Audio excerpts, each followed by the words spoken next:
My favorite place in any church building is the door. Through here will come people who will encounter Jesus Christ for the very first time in worship. So to be a part of welcoming them is a privilege like few others.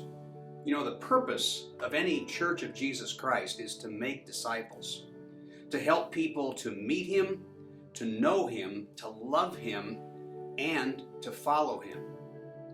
Eventually, that'll bring a person to an experience of worship, either in person or online.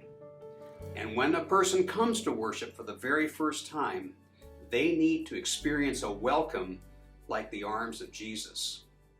How welcomed a person feels when they come to worship can make all the difference in their experience of Jesus Christ. Research tells us that when an individual chooses to go to a church's worship for the very first time, that person makes the decision on whether or not they'll come back to that church for a second time within the first 8 to 10 minutes of pulling onto the parking lot. 8 to 10 minutes. And for those who shop at church online, that decision's probably measured in a matter of seconds. That means that the greeting that person receives is critically important, just as important and maybe more important than a church's preaching, its music, its programs, or anything else that it offers. Let me give you an example.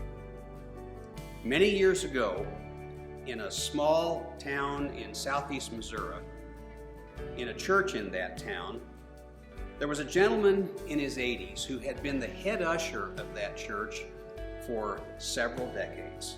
He was an amiable enough guy, a little bit gruff. He was a retired circuit court judge. And every Sunday morning, when he was done ushering, he and his wife would sit in the same place in the same pew, 3 rows back from the front on the pulpit side. His wife would sit down first before worship began.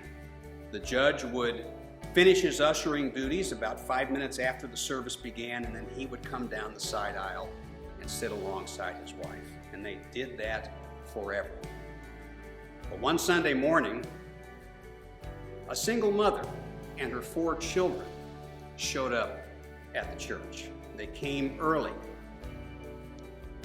And when they went in and sat down, they almost filled up a pew in that church's facility.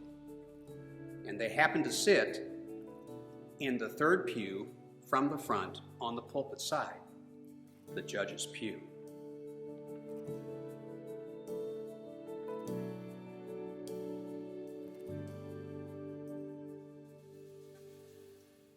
That was a place and time when women who had been through divorce were looked down upon and shunned by many churches. And this woman and her children had experienced that shunning, so she kind of came to that church in desperation.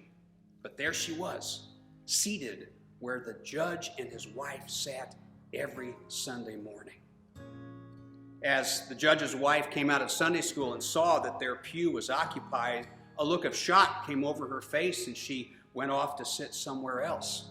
In fact, the entire congregation, seeing what had happened, was kind of holding its collective breath, waiting to see what would take place when the judge realized somebody was seated in his pew. Now, amongst the kids that were there for the very first time with their mom, there was a young man of 11 or 12 named Paul. And what would happen in the next few minutes would make all the difference in his experience of Jesus. In my experience, there are 4 key elements of a church's welcome that's provided for people who are new to that church or new to faith in Jesus Christ. Those areas are relationship, first encounter or first contact, follow-up, and evaluation. First, there's relationship. We who are church people need to step outside of our comfort zones and begin and build relationships with people who don't know Christ and people who are not a part of a church family. Few people come to a church for no reason or because they've got nothing else to do on Sunday. They tend to come for one of two reasons. Either there's a problem or some kind of a crisis that they're struggling to sort out, or they come because somebody they know and trust invited them to come. And now, for them to know and trust somebody who will invite them, we who are church people have got to get out and meet them, get to know them, and build relationships with them. I once heard it said about church people, if all your friends are Christians, you don't have enough friends. The second thing is that first contact, when they show up for the first time, either in person or online. And that's where that 8 to 10 minutes, if it's in person, in a matter of seconds, if they're online, really, really matters. And then there's the importance of follow-up. Newcomers need to know that it mattered that they came to worship at the church. We've got to find a way to thank them. We did not do them a favor by opening our worship to them. They did us a favor by taking the courageous step of coming. And then we've got to ask them how their experience was. What did you like about the worship service? What did you find not helpful or off-putting? What could we have done better? What questions do you have about our church? And then finally, and this is the toughest one, there's evaluation. Churches have got to be comfortable with evaluating their entire worship experience through the eyes of somebody who is new. Every week, the church has got to find a way to ask, what was most effective in our worship service and the experience we offered for somebody who is new to us? Starting with their greeting, all the way through the music, the welcome, the preaching, everything that was a part of the worship service. And then, this is the tough part, what was not helpful? What would have been a roadblock for somebody who was new to Christ or new to the church? And then, what could we do differently?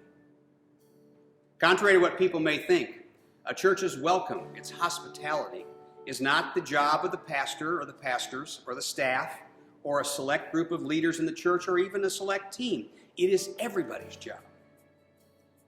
So where is the Holy Spirit calling you to be involved in welcoming those who are new? So back to that little county seat church in southeast Missouri, where a whole group of new people were occupying the venerable judge's pew. About 5 minutes into the worship service, as the pastor was going through the announcements for the week, nobody was listening to the announcements. Everybody was waiting to see what was going to happen when the judge discovered that his pew was occupied. Sure enough, here he came down the side aisle. And as he turned and looked and saw his favorite pew was filled, a look of surprise came over his eyes. And then one of the most magnificent, beaming smiles I have ever seen came on his face. And loud enough for everybody to hear, he said, "Oh, well, that's just all right," and walked off down the aisle with a smile on his face to sit somewhere else. Now, I said one of the kids sitting there was a young man named Paul. He's Paul Smolin. He's a dynamic Christian, a gifted musician and worship leader, and currently serves as the technical director of one of the state's fastest growing and most impacting churches, LaCroix Church in Cape Girardeau, Missouri. And Paul credits as a major contributor to his coming to faith in Jesus Christ the welcome that he received that day.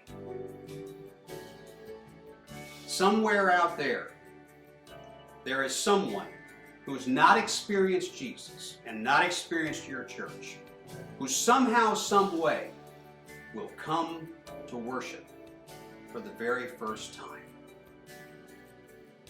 How will you be the tipping point for that person? How will you welcome like the arms of Jesus?